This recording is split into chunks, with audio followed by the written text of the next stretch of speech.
Hi everyone, welcome to Psychology. My name is Mrs. Nye and I'm going to be talking you through what the year 12 and 13 curriculum looks like for the A-level psychology, sharing with you some of our kind of rules and expectations when you join us for psychology, and then giving you a task to complete over the summer, as well as giving you some books or films that you may be interested in reading or watching. So first of all, the team of psychology teachers that you will be being taught by next year consists of myself, and my email address is on there for those of you that don't know me, Miss Priano, which many of you will know from having been taught by her in years 10 and 11, and a new teacher called Miss Compton, who is joining us in September. So after this presentation, if there's anything that you wish to ask, if you just drop myself or Miss Priano an email, or if you have any issues with the summer work, please make sure you let us know.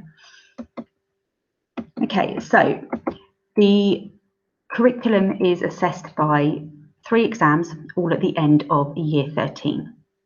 And they are split into the topics that I'm going to go through in a moment across the 3 papers. But just to be aware, this isn't the way that we actually teach it. We don't teach it in a strict linear method as per the topics here for paper 1, 2 and 3.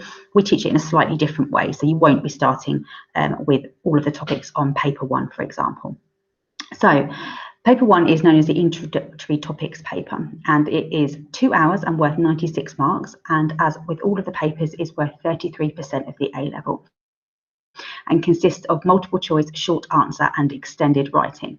The most marks available for a question is 16 marks, so that's the longest essays that you will write, and there will be at least 2 if not 3 of those across this first paper. This first paper studies topics of social influence, memory, attachment and psychopathology. So some of the topics are things that if you did GCSE with us, you will know: social influence and memory, and a little bit of psychological problems, so be some familiar material that will be taught, but lots of it is in obviously a lot more detail. Paper 2 is our psychology in context paper, and within that we do the topic known as approaches, which you're going to get a little bit of an introduction to today, which is obviously consistent with looking at different ways of studying people in psychology and explaining their behaviour. Biopsychology, again some links there with brain and neuropsychology, and research methods, which you definitely did in GCSE, and need to know this, that it's actually worth double what all of the other topics individually are worth.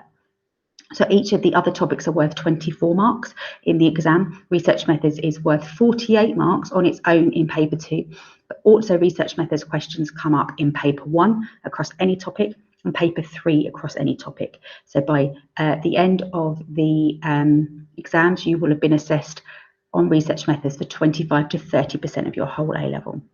Exactly the same as before, it's 2 hours long, 96 marks, and a third of your A level. Paper 3 is our issues and options paper. Most of this is taught into year 13. We do issues and debates right at the end of year 12. It's looking at some of the common themes across psychology that you may have already come across if you did GCSE, such as nature and nurture, and reductionist and holistic, but many others besides that. It's basically applying that knowledge across all of the topics you previously studied. We do the study of aggression. Again, some links there with things that you studied in crime. Schizophrenia, so a more in-depth look at one particular mental health disorder, and then the study of relationships as well. And even though it's our paper 3, so it's our kind of big essay writing paper, there are still a couple of multiple choice and short answer questions, but it is on this paper that you will find more extended writing, so majorly made up of 8 and 16 mark questions. Okay, so we will go through these in September when you come to join us, but just as a little bit of a heads up, nothing's massively different to GCSE. We expect you to attend lessons. Obviously, if you don't attend lessons, we will kind of chase that up by the sixth form and call home if your attendance falls below a certain percentage.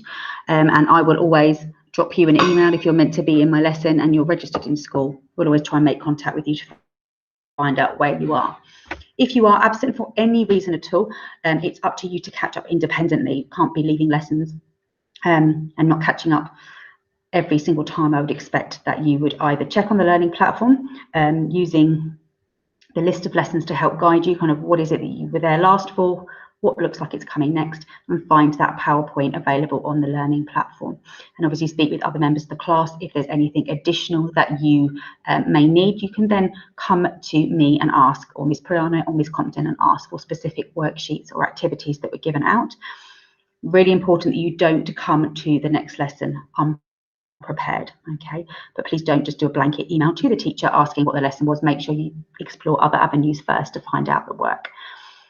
Unlike at school, in GCSE, you will need to provide your own paper, pens and folders, okay? So everything needs to be from you. So I would advise you to buy yourself some A4 folders for psychology. You can either have one big one that has all of the individual topics in it, or you might want to have a smaller one for each topic. We provide assessment folders and plastic wallets, but other than that, it's up to you to provide your own stationery. GCSE, you may have stayed in the classroom if your behaviour or attitude was poor. In A-level, that won't happen. Obviously, if you are disruptive, not completing work, you will be required to kind of leave the lesson, and obviously then contact home will be made. But hopefully that won't even be an issue for you guys joining us in September. On your timetable, you have 9 hours a fortnight dedicated to independent learning around your subject. So some of those will be set tasks by us to complete, either preparation tasks or tasks to do after a lesson, but often it will be a chance for you to kind of explore wider themes of psychology, maybe reading books, watching films, listening to podcasts, doing some independent research on an area of your choice, or doing revision of material you've studied previously.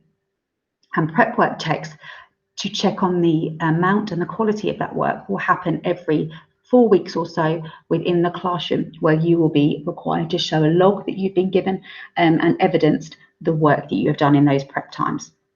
Homework, is really important that you hand it in. Don't email it. It can get lost in a big mound of emails that get sent to the teacher and then missed when it's going to be marked. So please make sure you hand it in and make sure your name is on it. And just like in GCSE, no phones are allowed in the classroom unless you're specified to use them by a teacher to either do maybe some calculations or do some research. So we will be using these textbooks in the lesson next year. You may want to buy one of them for yourself in order to kind of start your preparation early. It's not an absolute requirement, although in these current times with possible distance learning, it may be a good idea to have your own textbook as well. Often on the selling sites, you can obviously usually look at a preview of the book so you can see the layout and see which one suits you best if you want to have a look at that before you come in September. So as I said earlier, if you've got any particular questions about anything I've said so far, then drop myself or Ms. Priano an email. Okay, so on to the task now that I would like you to complete over the summer and hand in on your first lesson in psychology in September. So most of psychology is about understanding ideas, theories, studies, and then applying it to certain scenarios. So that's what we're going to be doing now. So Bob is 15 and is a persistent truanter. He has a bad temper, gets into fights on a regular basis, and he's not at all concerned if he does not pass his exam. And so what I'm going to want you to do is to be able to explain Bob's behaviour from different psychological viewpoints. And these psychological viewpoints are known as approaches. So on the next 5 slides is information about the different approaches in psychology. We don't have an agreement in psychology about one particular thing that causes behaviour. Lots of psychologists believe in different theories and ideas about why humans behave in the way that they do and the decisions that they make. So some psychologists believe that our behaviour is due to our biology. Some believe that we learn to behave in the way that we do, and others believe that we are driven by our unconscious minds and what happens to us in childhood. So you need to look at the information on the next 5 slides, and you need to apply the theories and ideas that those approaches have come up with to explain Bob's behaviour. So there will be 5 paragraphs that you will be required to write. Use as many of the key terms associated with that approach as you can to explain the different aspects of Bob's behaviour. So we have the cognitive approach. So I've said, read through that material and apply it to Bob. The humanistic approach, the biological approach, the learning approach, and the psychodynamic approach. And as you can see on there, there's always questions on there to help guide you, as well as some key information about each of the approaches. Again, a reminder that needs to be brought in to us on the first day, the first lesson that you have with us in September. And in addition, we would expect, or we would hope that you would find some interesting psychology books to read over the summer. So have a look on the next few slides at some of the books and films that have been suggested that you may enjoy watching. And either if you buy the book, you can bring it in to share with us in September, or you can just tell us about it on your first lesson in the new term. Good luck, and as I said, drop us an email if you have any questions or concerns.